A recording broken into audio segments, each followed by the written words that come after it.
Picture this. You're scrolling through YouTube at 2:47 a.m. on a Tuesday in March 2024. The algorithm serves you a channel called Lost Frame Studios with 847 subscribers. The thumbnail shows a grainy VHS still of a birthday party from 1984. The title reads, AI enhancement reveals something impossible in 40-year-old home video. David Martinez runs Lost Frame Studios from his cramped apartment in Austin, Texas. Former film school dropout, current video restoration specialist. He spends his days breathing new life into forgotten memories. Wedding videos from the 80s, high school graduations on high-8 tapes, Christmas mornings captured on Betamax.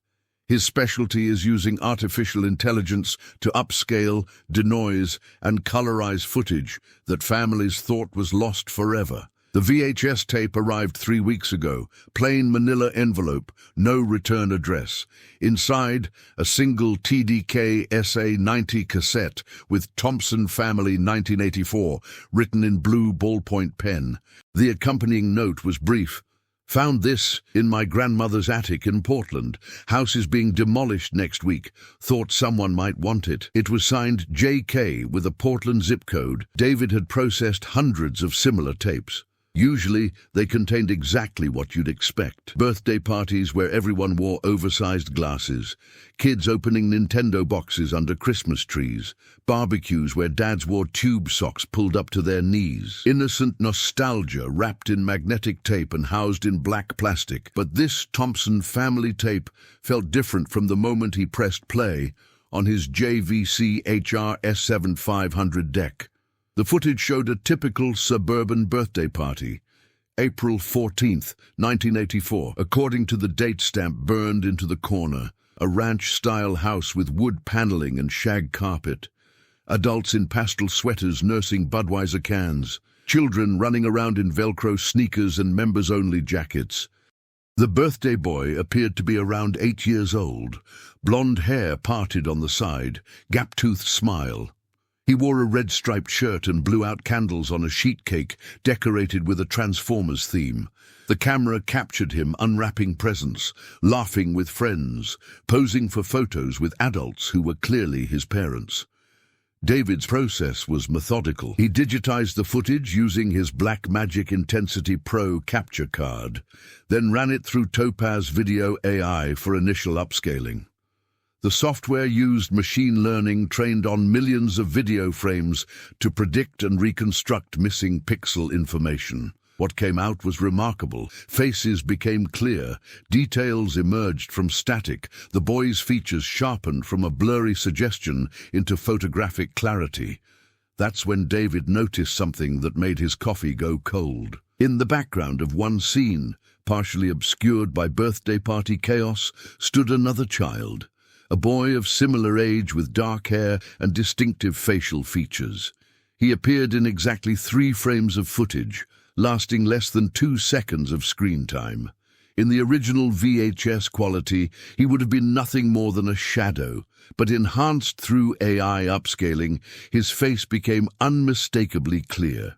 David paused the video. He'd processed thousands of hours of family footage, and this felt wrong. Not the presence of the dark-haired boy specifically, but something about his positioning. He stood apart from the other children, not participating in the party activities, not interacting with the adults, almost like he wasn't supposed to be there. More troubling was what David discovered when he cross-referenced the address. The ranch house at 4247 Maple Street in Portland belonged to Robert and Linda Thompson in 1984. Public records showed they had one child, a son named Brandon Thompson, born in 1976. The blonde birthday boy matched Brandon's description perfectly, but there was no record of a second child, no siblings listed on school enrollment records, no mention in newspaper birth announcements or family obituaries from later years. David enhanced the 3 frames containing the dark-haired boy. He used Adobe's newest AI-powered facial recognition software, the same technology law enforcement agencies were beginning to adopt for cold case investigations. The software mapped 68 facial landmarks, measuring distances between eyes, nose width, jawline angle, ear positioning. It created a biometric template more unique than a fingerprint. On a whim, David decided to run the facial template through publicly available missing persons databases. He started local, searching Oregon and Washington state records from the 1980s. Then he expanded nationally. The FBI's National Crime Information Center contained over 90,000 active missing person cases, many dating back decades. The match came back in 47 minutes. Tommy Sullivan, age 8, last seen June 23, 1984, in Seattle, Washington. He disappeared from his family's apartment in the Queen Anne neighborhood during a summer thunderstorm. His parents, Margaret and Dennis Sullivan, had searched for their son for the rest of their lives. Dennis died of a heart attack in 2003. Margaret lived in a nursing home in Bellevue, still hoping for answers at age 79. The facial recognition software calculated a 96.7% probability match. Tommy Sullivan and the mysterious boy at Brandon Thompson's birthday party were, according to artificial intelligence, the same person. But here's where it gets strange. Tommy Sullivan had vanished in Seattle on June 23, 1984. Brandon Thompson's birthday party in Portland was filmed on April 14, 1984. According to the timestamps, the missing boy had appeared at the party more than 2 months before he disappeared. David stared at his computer screen until his eyes burned. He'd stumbled onto something that challenged everything he understood about time, identity, and the reliability of digital evidence. The AI enhancement had revealed a boy who shouldn't exist in that footage. A child whose presence suggested either a massive cover-up or a fundamental error in the historical record. He saved the enhanced footage to 3 different hard drives and uploaded encrypted backups to cloud storage. Then he made a decision that would change multiple lives forever.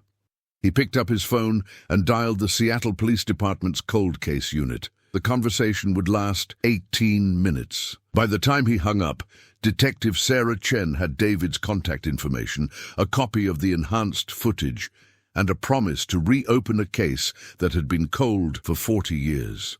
She also had a question that would haunt David for weeks. If this boy was at a birthday party in Portland in April, what happened to him between then and June when he disappeared in Seattle?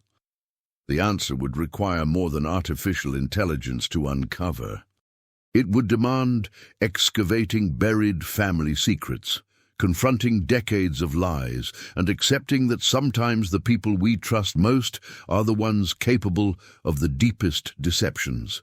Margaret Sullivan received the phone call on a Tuesday morning while eating oatmeal in the sunroom of Evergreen Manor Nursing Home. The caller identified herself as Detective Chen from Seattle PD.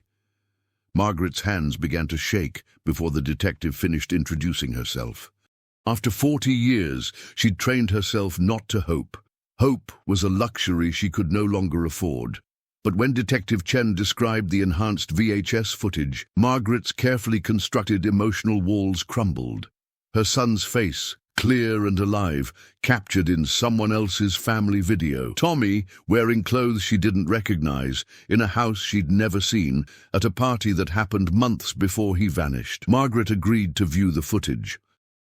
Detective Chen drove to Bellevue personally, carrying a laptop and 40 years of questions that might finally have answers. The nursing home meeting room smelled like disinfectant and industrial coffee. Margaret sat in her wheelchair, oxygen tank humming beside her. Her arthritis-gnarled fingers trembled as Detective Chen opened the laptop and pressed play. The enhanced footage showed Tommy with startling clarity, every freckle on his nose.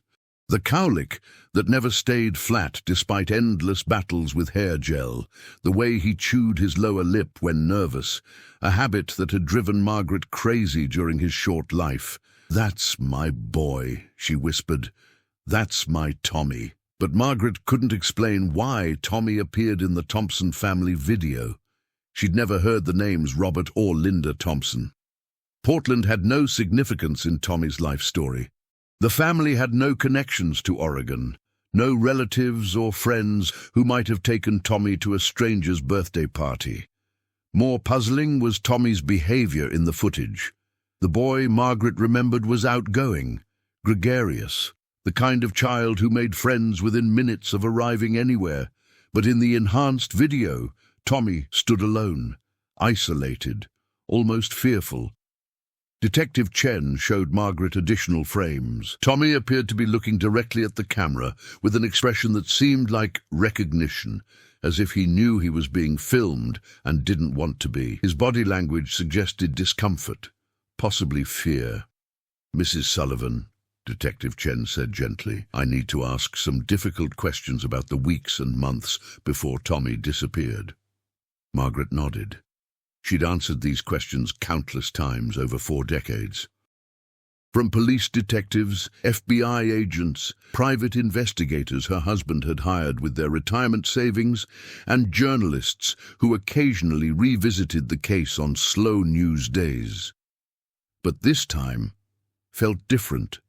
The enhanced footage had provided something that 40 years of investigation had failed to produce, proof that Tommy's disappearance was more complex than a simple stranger abduction.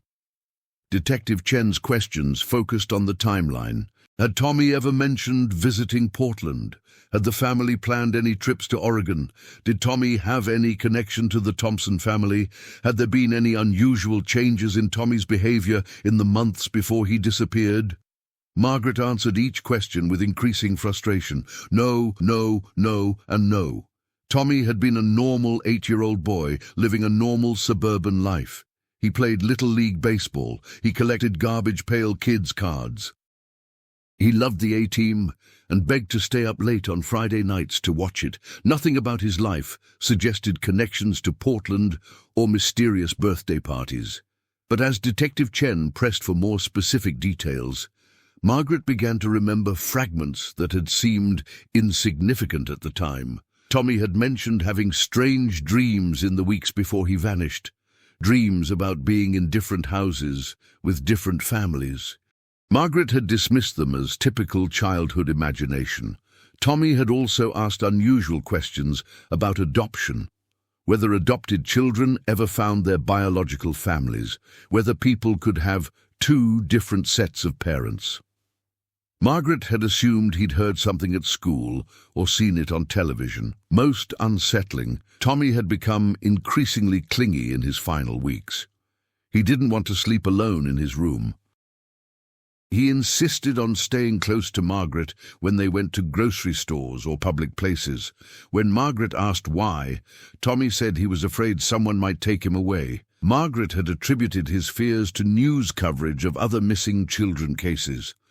The 1980s were a time of heightened awareness about stranger danger and child abductions. Parents everywhere were more cautious, and children absorbed that anxiety. But now, viewing the enhanced footage of Tommy at a stranger's birthday party, Margaret wondered if her son's fears had been more specific than general childhood anxiety.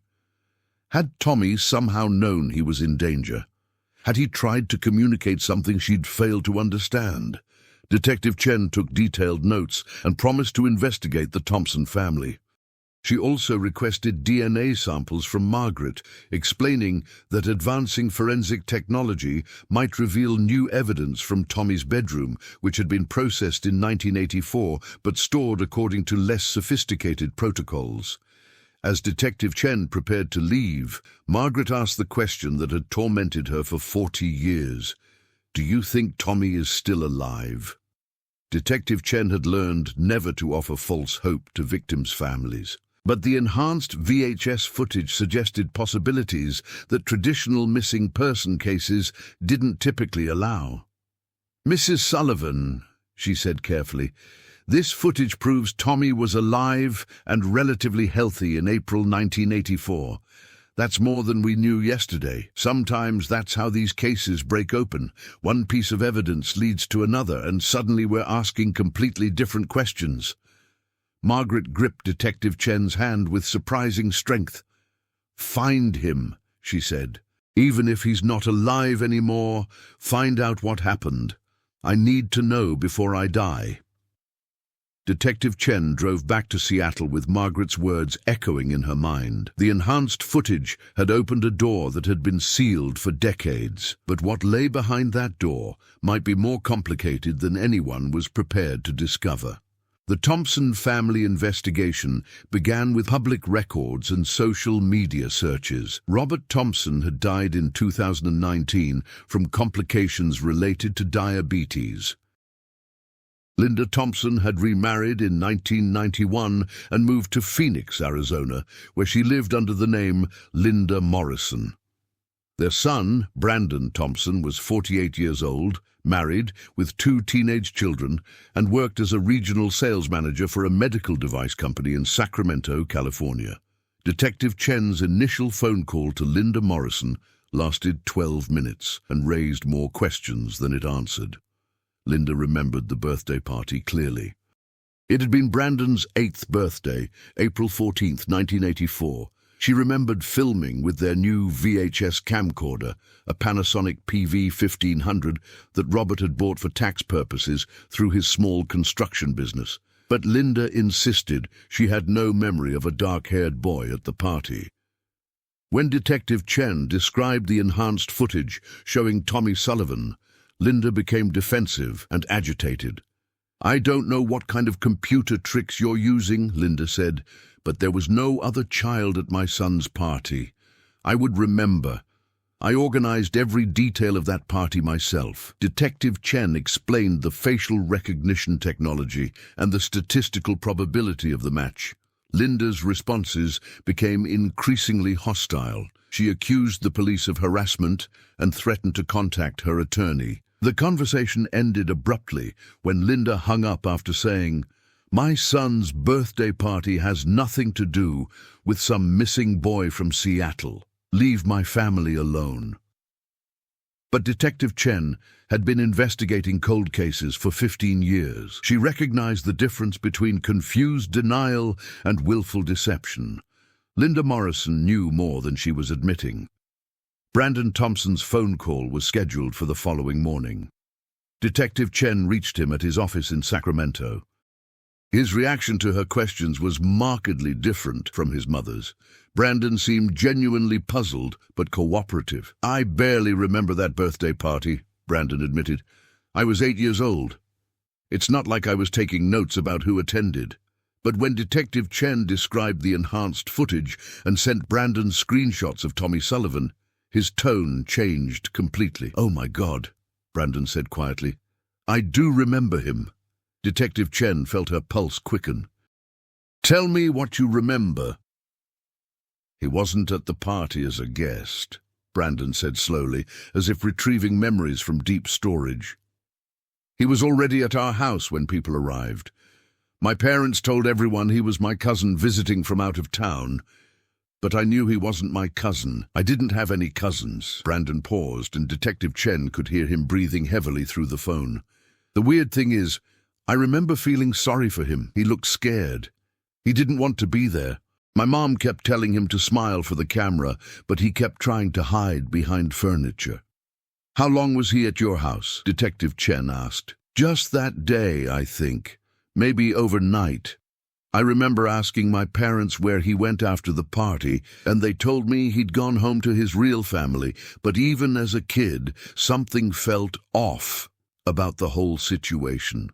Brandon agreed to meet with Detective Chen in person. He also volunteered to undergo hypnosis if it might help recover additional childhood memories. More importantly, he provided information that his mother had withheld, the party guest list. "My mom kept everything," Brandon explained. "Photo albums, birthday cards, school reports, even grocery lists. If the guest list still exists, it'll be in her basement in Phoenix." Detective Chen thanked Brandon for his cooperation and immediately began making arrangements to travel to Arizona. But first, she needed to understand what Robert Thompson's construction business might have been doing in Seattle in 1984.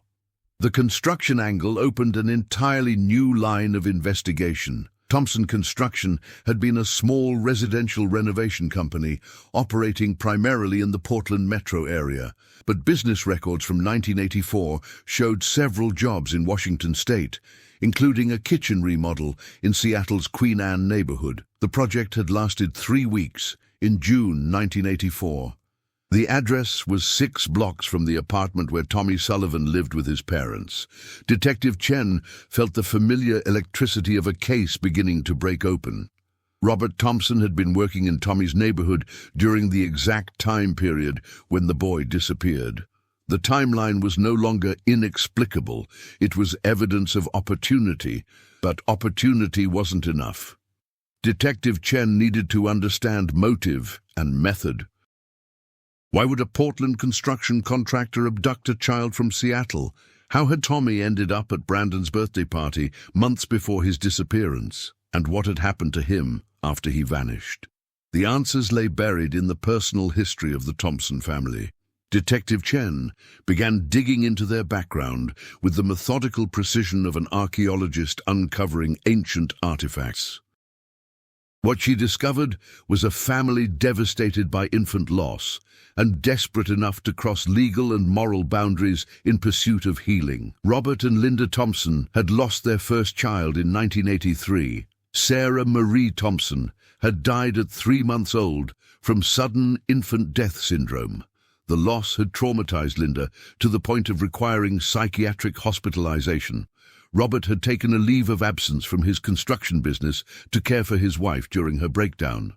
When Linda recovered enough to function, she became obsessed with having another child. But medical complications from Sarah's birth had left Linda unable to conceive again.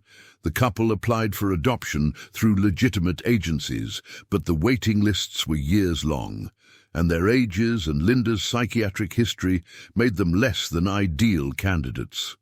Detective Chen found records of the Thompsons consulting with private adoption attorneys, some of whom operated in legal grey areas. One attorney, Gerald Moss, had been disbarred in 1987 for facilitating illegal adoptions and falsifying birth certificates.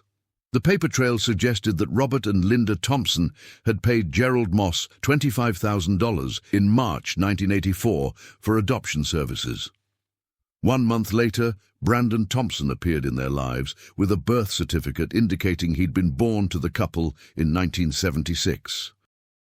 But if Brandon had been illegally adopted, who was he originally? And what did any of this have to do with Tommy Sullivan's appearance at the birthday party? Detective Chen cross-referenced Brandon Thompson's supposed birth date with missing children reports from 1976. She found no matches in national databases. Whatever had happened to bring Brandon into the Thompson family didn't appear to be a traditional child abduction. The breakthrough came when Detective Chen expanded her search to include abandoned children and custody disputes. In March 1976, a boy matching Brandon's description had been surrendered to Oregon Child Protective Services by a teenage mother who couldn't care for him. The boy's name had been William James Miller. William had spent 2 years in foster care before being placed for adoption through Gerald Moss's practice. The adoption paperwork was falsified to indicate that Robert and Linda Thompson were William's biological parents. The boy's identity was erased and replaced with Brandon Thompson. This discovery explained Brandon's presence in the Thompson family, but deepened the mystery surrounding Tommy Sullivan. If the Thompsons had successfully adopted William Brandon through illegal channels in 1976, why would they need another child in 1984? The answer emerged from medical records that Detective Chen obtained through court order. Linda Thompson had suffered another pregnancy loss in early 1984. She'd miscarried at 5 months after the couple had already announced the pregnancy to friends and family. The loss had triggered another severe depressive episode. Gerald Moss's records, seized during his 1987 disbarment proceedings, contained references to the Thompson case. In March 1984, Linda Thompson had contacted Moss about obtaining another child quickly. She'd told friends and family she was pregnant, and the miscarriage needed to be covered up to avoid questions. Moss had advised the couple that infant adoptions were difficult to arrange on short notice, but that there were other options for families desperate enough to consider them. The implications were staggering. Detective Chen was uncovering evidence of a black market adoption ring that hadn't simply placed unwanted children with childless couples. It had actively facilitated child trafficking for families willing to pay premium prices for secrecy and speed. Tommy Sullivan hadn't been randomly abducted by a stranger. He'd been targeted by a criminal network that identified vulnerable children and delivered them to paying customers. The birthday party footage showed Tommy during what was likely a trial period, where prospective adoptive parents evaluated whether they wanted to complete the transaction. But something had gone wrong. Tommy had ended up back in Seattle, living with his biological parents, apparently unaware that he'd narrowly escaped permanent disappearance. Then, 2 months later, he'd vanished again. Detective Chen realized she wasn't investigating a simple missing person case anymore. She was uncovering a systematic child trafficking operation that had operated across multiple states for years, possibly decades. The scope of the crime demanded federal involvement. Detective Chen contacted the FBI's Crimes Against Children unit and requested assistance with what had become a multi-jurisdictional investigation spanning 40 years. Special Agent Michael Rodriguez had spent 12 years investigating child trafficking networks. He'd seen cases where criminal organizations treated children like commodities, moving them between states and identities with the efficiency of a corporate supply chain. The Thompson case exhibited classic patterns of organized child trafficking. Legitimate business owners like Robert Thompson often served as fronts for criminal networks. Construction companies were particularly useful because they provided cover for frequent travel and cash transactions. Agent Rodriguez explained to Detective Chen that child trafficking rings in the 1980s had operated with relative impunity. Missing children databases were primitive. Interstate communication between law enforcement agencies was slow and unreliable. Social media and digital surveillance didn't exist to track movements or preserve evidence. These networks preyed on desperate families, Rodriguez said. They found couples who'd lost children, couldn't conceive, or had been rejected by legitimate adoption agencies. Then they connected them with criminals who could deliver children with no questions asked. But the networks also had to manage risk. Children who didn't adapt to their new families, who asked too many questions about their origins, or who might be recognized by their biological families, represented ongoing threats to the entire operation. Rodriguez suspected that Tommy Sullivan had been returned to Seattle because he'd proven unsuitable for adoption by the Thompson family. Perhaps he'd been too traumatized by his initial abduction. Perhaps he'd refused to accept his new identity. Perhaps he'd tried to escape or contact his biological parents. Whatever the reason, Tommy had been brought back to his neighborhood and released, probably with instructions to never mention what had happened during his absence. Child trafficking networks often relied on victims' fear and confusion to maintain secrecy. But 2 months later, Tommy had disappeared again, this time permanently. Rodriguez believed that Tommy's second disappearance had been a cleanup operation. The boy represented a loose end that could expose the entire network. His knowledge of the Thompson family and Gerald Moss's adoption practice made him a liability that criminal organizations typically eliminated. The question was whether Tommy had been killed or relocated to another adoptive family far enough away that he could never threaten the network's security. Agent Rodriguez and Detective Chen developed a strategy for answering that question. They would use the same artificial intelligence technology that had identified Tommy in the birthday party footage to search for him in other digitized family videos and photographs from the 1980s and 1990s.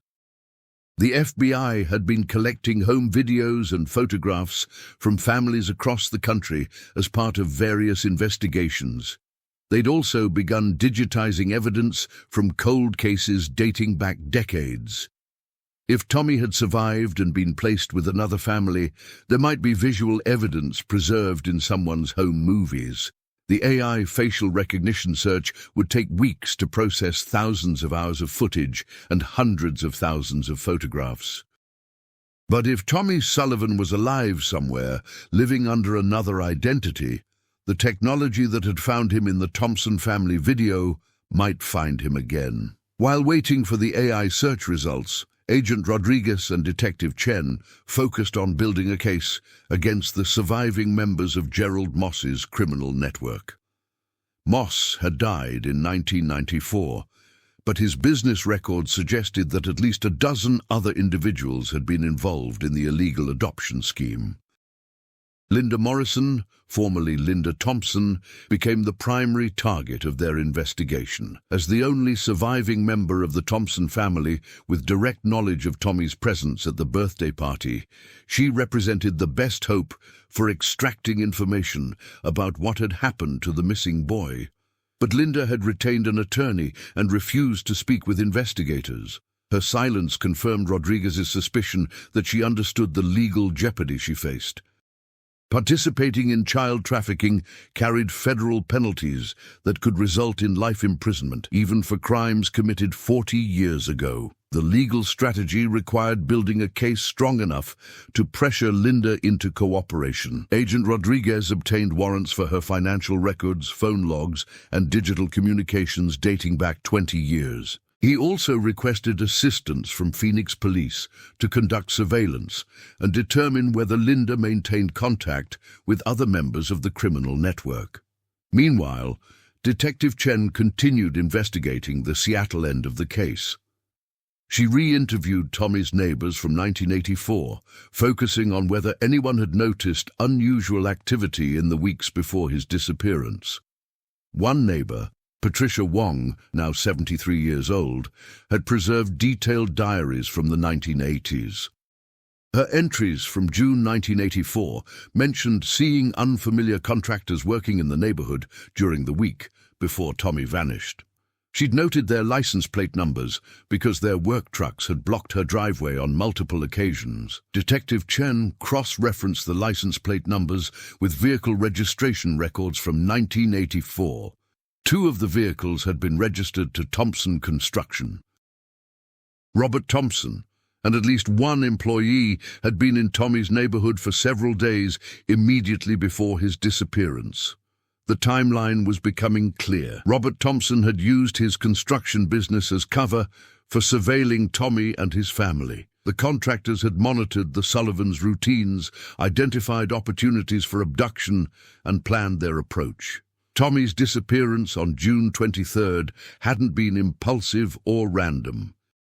It had been a carefully orchestrated operation carried out by experienced criminals who understood how to make children vanish without leaving obvious evidence. But the AI enhancement of the birthday party footage had preserved evidence that the criminals never expected to be discovered. The technology that brought Tommy's face into clear focus had also provided law enforcement with proof of conspiracy and premeditation. After 6 weeks of investigation, Agent Rodriguez received the results of the AI facial recognition search. Tommy Sullivan's face had been identified in 17 additional photographs and video clips from the 1980s and 1990s. The images showed Tommy at various ages, in different locations, with different families. He appeared in a Christmas morning video from 1986, clearly older but unmistakably the same child.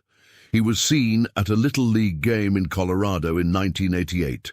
A school photograph from 1991 showed him as a teenager, smiling alongside classmates in what appeared to be a high school yearbook photo. The most recent image was dated 1994. Tommy, now a young man of approximately 18, stood with an older couple outside what appeared to be a graduation ceremony. He wore a cap and gown and held a diploma. The AI technology had accomplished something that 40 years of traditional investigation had failed to achieve. It had tracked Tommy Sullivan through multiple identities and locations, providing visual proof that he had survived his disappearance and lived at least until early adulthood. But the photographs also revealed the devastating scope of the trafficking network. Tommy hadn't been placed with a single adoptive family. He'd been moved repeatedly, possibly sold multiple times to different couples who'd paid for the service of obtaining a child with no legal complications. Each photograph showed Tommy with different parents and siblings.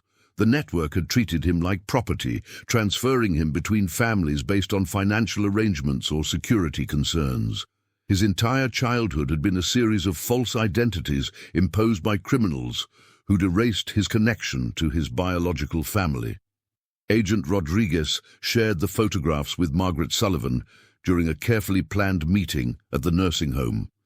Margaret, now 80 years old and fighting advanced heart disease, had requested to see any evidence that her son had survived, even if the news was difficult to accept. Margaret studied each photograph with the intensity of someone memorizing sacred text. She traced Tommy's face with her finger on the laptop screen and whispered his name with each image.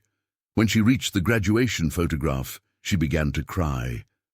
"He grew up," she said. "My boy grew up." But Margaret also understood the implications of what the photographs revealed. Tommy had been alive for years after his disappearance, but he'd been living with strangers who'd purchased him from criminals. He'd had no opportunity to contact his biological family or return to his real identity.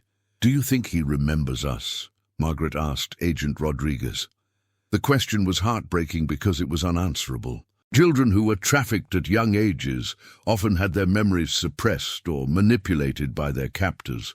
Tommy might have been told that his biological parents were dead or dangerous or had willingly sold him. He might have no conscious recollection of his life before the trafficking, but Margaret deserved to know that her son had survived, and Agent Rodriguez believed she also deserved the truth about what the investigation had uncovered. "Mrs. Sullivan," he said gently, "we have evidence that Tommy lived at least until his 18th birthday. That's 10 more years than we knew about yesterday. But we also know that he was moved between multiple families during those years. The people who took him treated him as property, not as a child who deserved love and stability." Margaret nodded. She'd spent 40 years imagining the worst possible outcomes. Learning that Tommy had survived, even under terrible circumstances, was more hope than she'd allowed herself to feel in decades. "What happens now?" she asked. Agent Rodriguez explained that the investigation was expanding into a full federal task force operation. The AI facial recognition technology had identified not just Tommy, but potentially dozens of other trafficking victims from the same network. Some of the children in the photographs appeared to be as young as toddlers when they were taken. The FBI was working with the National Center for Missing and Exploited Children to cross-reference the newly discovered images with historical missing person cases.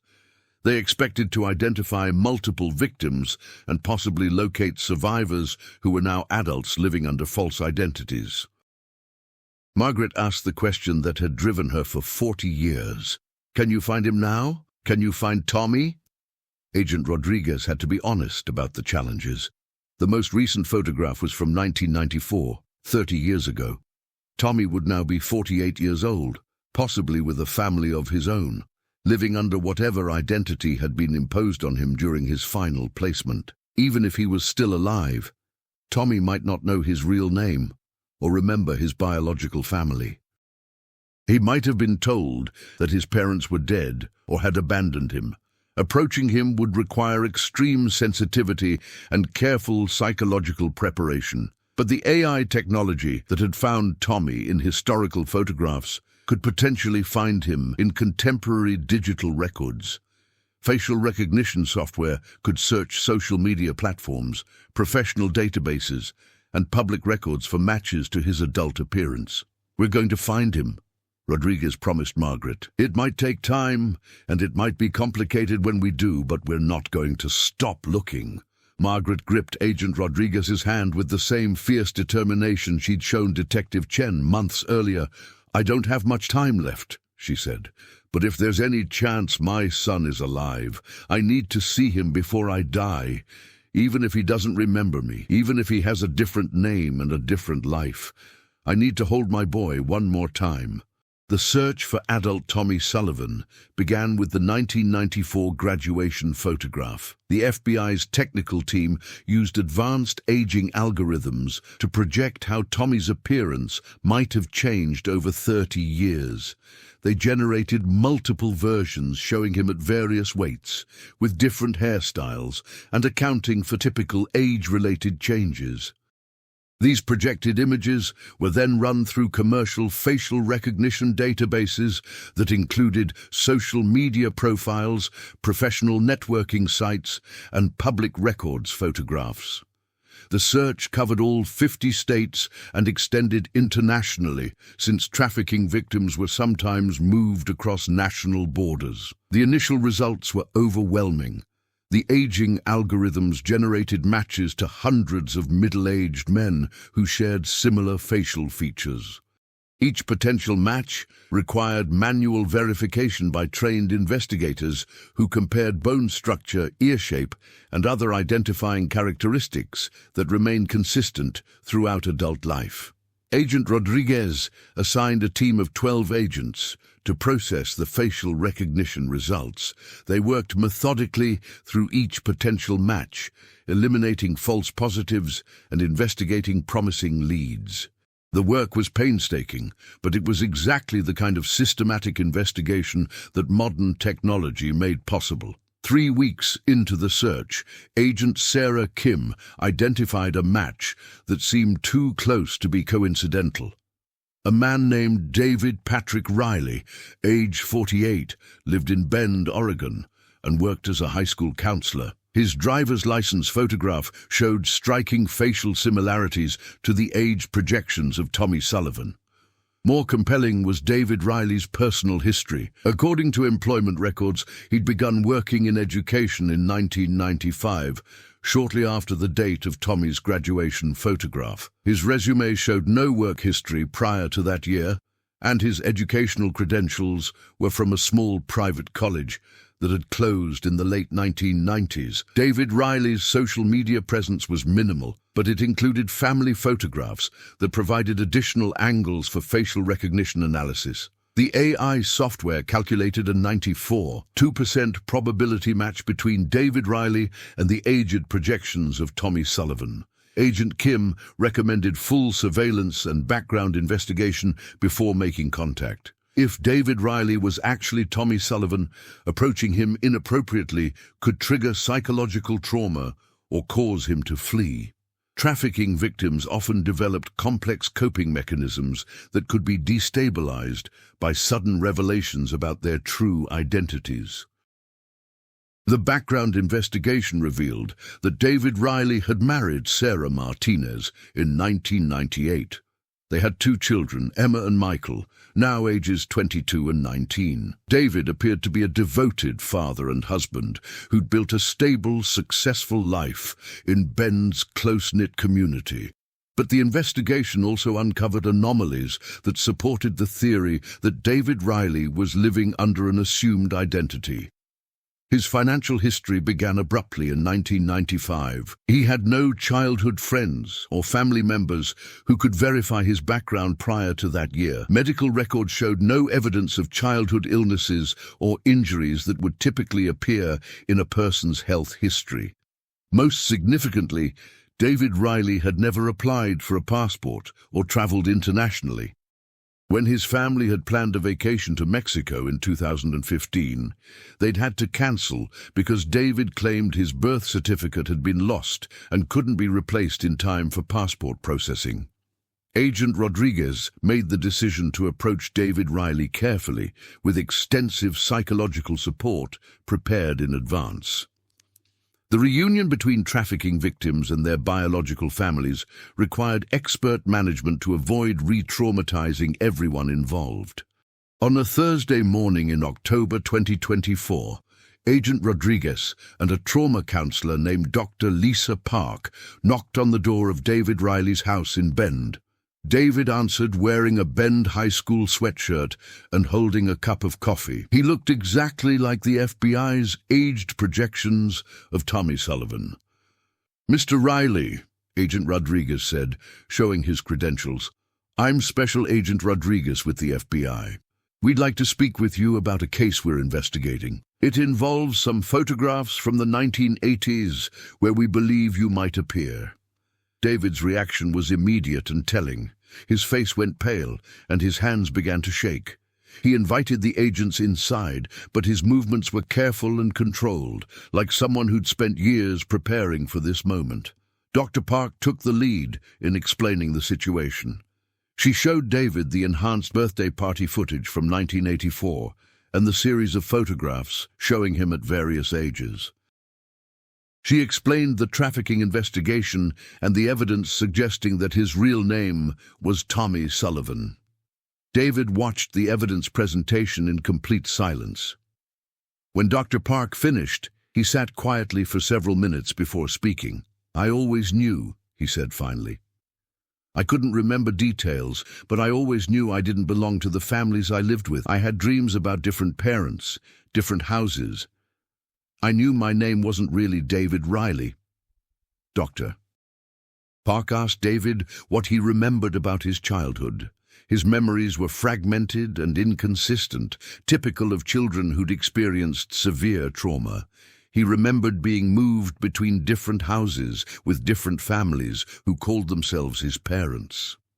He recalled being told repeatedly that his real parents had died in a car accident, and that he should be grateful to the families who'd taken him in. "They gave me different names in each place," David said, his voice barely above a whisper. "Sometimes I was Michael, sometimes Kevin, sometimes David. They said I had to forget my old name because it would make me sad to remember my dead parents." But David had never forgotten the name Tommy. It came to him in dreams, whispered by a woman's voice that felt familiar but distant. He'd wake up calling for someone named Margaret, though he couldn't remember who she was or why her absence felt like a physical wound in his chest. The most painful memory involved a birthday party when he was very young. He remembered feeling terrified in a house full of strangers, trying to hide from a man with a camera who kept filming him. A woman with blonde hair had forced him to smile and participate in activities that felt foreign and wrong. "I knew I wasn't supposed to be there," David said. "I kept asking to go home, but they told me I was home. When I cried for my mum, they said my mum was dead and I needed to stop being ungrateful." Dr. Park explained that David's memories were consistent with the experiences of trafficking victims. The constant name changes, the lies about his parents' death, and the psychological manipulation were all standard techniques used by criminal networks to break children's connections to their original identities. Agent Rodriguez showed David the photographs of Margaret Sullivan from their recent meetings. David stared at the images for a long time, his eyes filling with tears. "She looks familiar," he admitted. "I dream about someone who looks like her. In the dreams, she's reading to me and singing songs, but I could never remember if the dreams were real memories or just wishful thinking." The moment had arrived to tell David the truth that would change his understanding of his entire life.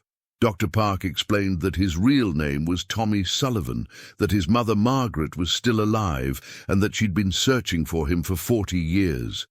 David began to cry with an intensity that seemed to release decades of suppressed grief. He wept for the childhood that had been stolen from him, for the mother he'd been forced to forget, and for the identity that criminals had erased when he was only 8 years old.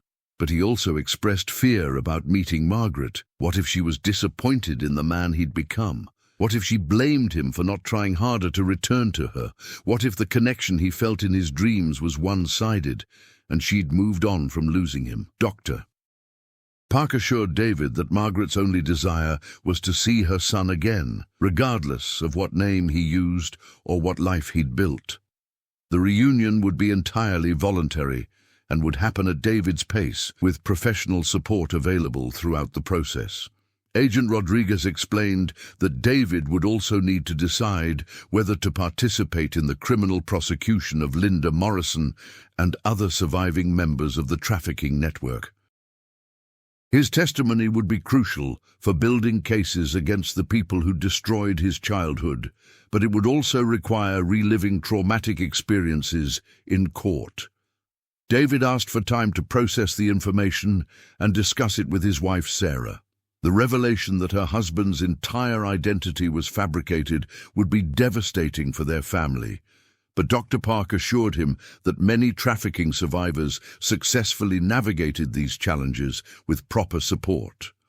Before leaving, Agent Rodriguez gave David an envelope containing letters that Margaret had written to him every year on his birthday since his disappearance. She'd never stopped believing he would come home, and she'd documented 40 years of love, hope, and unwavering faith in her son's survival. David held the envelope like it contained something precious and fragile. "Can I call her?" he asked.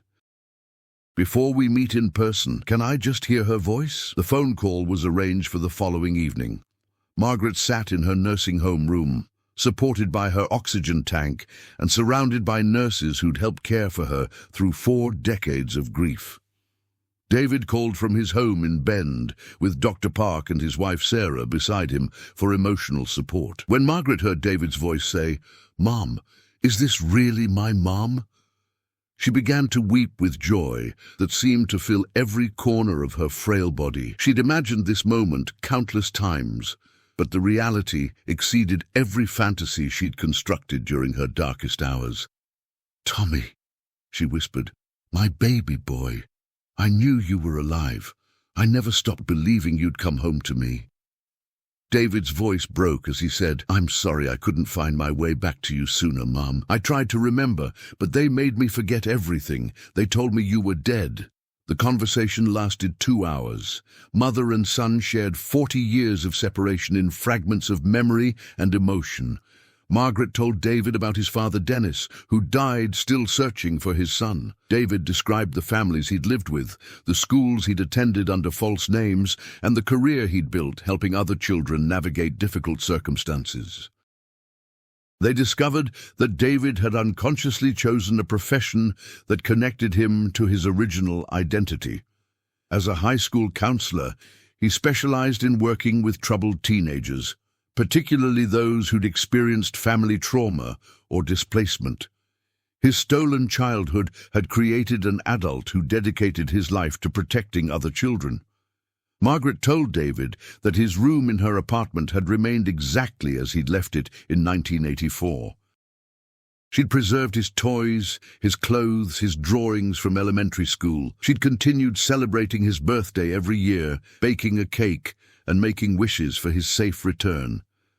When the call ended, both Margaret and David felt a completeness that had been missing from their lives for 4 decades. The artificial intelligence that had enhanced the birthday party footage hadn't just solved a cold case. It had restored a family that criminals had tried to destroy forever. The reunion took place 1 week later at Evergreen Manor Nursing Home. David drove from Bend to Bellevue, accompanied by his wife and children who would meet their grandmother for the first time. Agent Rodriguez and Dr. Park coordinated the meeting to ensure it proceeded smoothly for all participants. Margaret waited in the facility's family room, dressed in her best outfit and surrounded by photographs of David from his childhood. She'd spent hours preparing for this moment, practicing what she would say to the son she'd lost as a boy and was meeting again as a middle-aged man. When David walked through the door, Margaret knew instantly that he was her child. 40 years had changed his appearance, but his eyes remained exactly the same. The way he moved, the tilt of his head when he was nervous, the unconscious habit of chewing his lower lip. All of it was perfectly preserved from her memories of 8-year-old Tommy. David approached his mother's wheelchair slowly, as if she might disappear if he moved too quickly. When he knelt beside her and took her hands in his, both of them began to cry with relief that seemed to wash away 4 decades of pain. "You're so much taller than I imagined," Margaret said through her tears, "but you're still my little boy. You're still my Tommy." David rested his head on his mother's shoulder and whispered, "I'm home, Mom. I finally made it home." The family spent the entire day together. Margaret met her daughter-in-law Sarah and her grandchildren Emma and Michael. She shared stories about David's early childhood, showed photographs from before his disappearance, and filled in details about the family history he'd been forced to forget. Emma and Michael were fascinated to learn about their father's true identity and the grandmother they'd never known existed. They asked Margaret to tell them everything she could remember about their father as a child, and she obliged with stories that painted a picture of a happy, curious boy who'd loved baseball and science fiction. But the reunion also forced the entire family to confront difficult questions about the future. Margaret was 80 years old, with advanced heart disease. Her doctors estimated she had months, not years, remaining. David wanted to spend as much time as possible with his mother, but his life and career were established in Oregon. Margaret made the decision easy. She asked to move to Bend, where she could live near David's family for whatever time she had left. The logistics were complicated, but Agent Rodriguez helped arrange the transfer to a nursing facility in Oregon, where Margaret could receive appropriate care while being close to her son. The move took place in November 2024. Margaret's new room at Bend Care Center overlooked the Cascade Mountains and was filled with photographs spanning 4 decades of separation and 1 month of reunion. David visited her every day after work, often bringing Emma and Michael to spend time with the grandmother who'd waited their entire lives to meet them. Margaret died peacefully in her sleep on February 14, 2025, exactly 10 months after the AI enhancement had revealed Tommy's face in the birthday party footage. Her final words, spoken to David the evening before, were, "I can go now, sweetheart. I found you. You're safe." David spoke at his mother's funeral, reading from the letters she'd written to him every year during his absence. He told the assembled mourners that artificial intelligence had accomplished what 40 years of human investigation could not. It had restored a love that criminals thought they'd destroyed forever. But Margaret's death also marked the beginning of a new chapter in the criminal investigation. With his mother's funeral completed, David felt ready to testify against Linda Morrison and the other surviving members of the trafficking network that had stolen his childhood. Linda Morrison was arrested in Phoenix on March 15, 2025, charged with conspiracy to commit kidnapping, child trafficking, and falsifying legal documents. The enhanced VHS footage provided crucial evidence of Tommy's presence at the Thompson family birthday party, establishing Linda's knowledge of the trafficking operation. Additional charges were filed against 3 other individuals who'd been identified through Gerald Moss's business records. 2 were former associates who'd helped transport children between states. The third was a doctor who'd falsified medical records and birth certificates for trafficked children. The case attracted national media attention when the FBI announced that AI facial recognition technology had identified 17 additional trafficking victims from the same network. 12 of the victims were located alive, living under false identities in various states. 5 remained missing and were presumed dead. David's testimony during Linda Morrison's trial was devastating for the defense. He described in detail how the trafficking network had operated, how children were moved between families, and how their identities were systematically erased through psychological manipulation and falsified documents. Linda Morrison was convicted on all charges and sentenced to life imprisonment without the possibility of parole. The judge noted that the sophistication and duration of the trafficking operation warranted the maximum penalty allowed under federal law. But the legal victory couldn't restore what David had lost during his stolen childhood. He would never recover the memories of growing up with his biological mother or the relationship with his father, who died still searching for him. The criminals had taken more than just his identity. They'd stolen the irreplaceable experience of being loved by the people who'd brought him into the world. David found healing through helping other trafficking survivors navigate the complex process of reclaiming their identities. He became a spokesman for legislation requiring DNA testing for all unidentified children in state custody, hoping to prevent future cases where trafficked children disappeared into systems that failed to verify their true identities. The AI enhancement technology that had revealed his face in the 1984 birthday party footage became a standard tool for cold case investigations nationwide. Law enforcement agencies began systematically digitizing historical evidence and running facial recognition searches on decades-old missing person cases. Within 2 years, the technology had helped solve more than 200 cold cases involving missing children. Some discoveries led to happy reunions between families separated by tragedy. Others provided closure to parents who'd spent decades wondering whether their children were alive or dead. But each case also raised profound questions about privacy, surveillance, and the power of artificial intelligence to reshape human relationships. The same technology that had reunited David with his dying mother could be used by authoritarian governments to track dissidents or by corporations to monitor consumers without their consent. David often spoke about this paradox in interviews with journalists covering the intersection of technology and criminal justice. The AI that had saved his life represented both humanity's greatest hope for justice and its most dangerous threat to freedom. My mother got to hold me again because a computer could recognize my face in a 40-year-old home video, David would say. But that same technology means none of us can ever really disappear, even when we want to. We've traded anonymity for accountability, and I'm not sure we fully understand what that means. The enhanced VHS footage that had started the investigation remained stored on FBI servers, a digital artifact that had changed multiple lives forever. The 3 seconds of video showing 8-year-old Tommy Sullivan at a stranger's birthday party had grown into terabytes of evidence documenting a criminal network that had operated for decades. But perhaps more importantly, those 3 seconds had restored something that criminals thought they'd erased: the unbreakable bond between a mother and her child. Margaret Sullivan had died knowing that her son survived, and David Riley had learned that he'd never been forgotten by the woman who'd given him life. The artificial intelligence that enhanced the footage couldn't repair 40 years of separation or restore the childhood that had been stolen.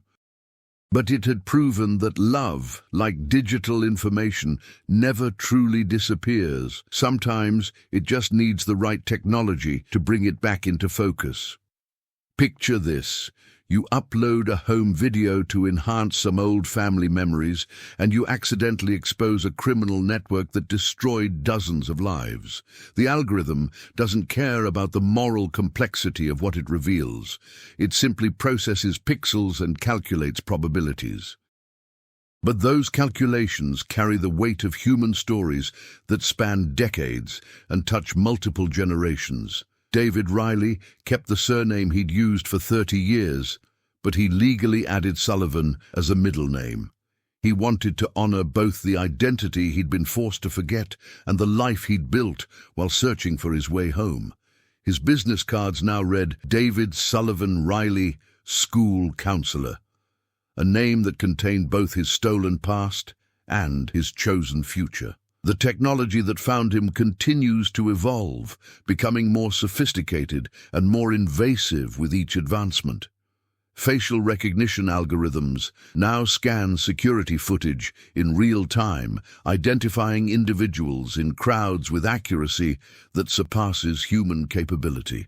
The same AI that reunited a family can track a person's movements through any city with sufficient surveillance infrastructure. We've entered an age where privacy and justice exist in constant tension. Every face captured by every camera becomes part of a vast database that artificial intelligence can search in seconds. The algorithms don't distinguish between criminals and victims, between those who want to be found and those who need to remain hidden. David Riley's story reminds us that technology is neither inherently good nor evil. It's a tool that amplifies human intentions, whether those intentions serve justice or oppression. The artificial intelligence that enhanced the VHS footage was programmed by people who wanted to restore lost memories. But the same technology could be deployed by people with darker purposes. The question we face isn't whether these technologies will continue to advance. They will. The question is whether we can develop the wisdom to use them responsibly. Can we preserve the capacity for justice while protecting the right to privacy? Can we find the missing while respecting those who don't want to be found? Margaret Sullivan never lived to see these broader implications of the technology that brought her son home. She died focused on the simple miracle that artificial intelligence had accomplished. It had transformed a grainy home video into proof that love survives even the most deliberate attempts at erasure. In the end, the enhanced VHS footage from 1984 revealed more than just a long-lost identity. It illuminated the complex relationship between memory and technology, between surveillance and security, between the human desire for connection and the fundamental right to be forgotten. The boy in the birthday party video had been hidden in plain sight for 40 years, waiting for algorithms sophisticated enough to recognize his face across 4 decades of aging. When that recognition finally happened, it changed not just his story, but our understanding of how technology can reach across time to heal wounds that human investigators had been unable to close. Tommy Sullivan's face, preserved in magnetic particles on a deteriorating VHS tape, had become a bridge between past and present, between loss and recovery, between the analog world of 1984 and the digital surveillance state of 2024. The artificial intelligence that enhanced his image didn't just improve video quality. It restored a family, exposed a criminal network, and demonstrated both the promise and peril of living in an age where nothing can truly be forgotten. We are all, in some sense, hidden in plain sight, waiting for the right algorithm to recognize us in the vast database of human experience. The question is whether we'll be found by those who love us or those who wish us harm. The technology itself remains neutral, but the people who deploy it carry the weight of choosing between justice and oppression, between healing and surveillance, between bringing families together and tearing them apart. The enhanced VHS footage tells us that in a world of artificial intelligence, no image is ever really lost, no face is ever truly forgotten, and no story is ever completely over. We simply lack the technology to see what's already there, waiting in the shadows of pixels and the spaces between frames, ready to be revealed when the algorithms become sophisticated enough to find what has been hidden in plain sight all along.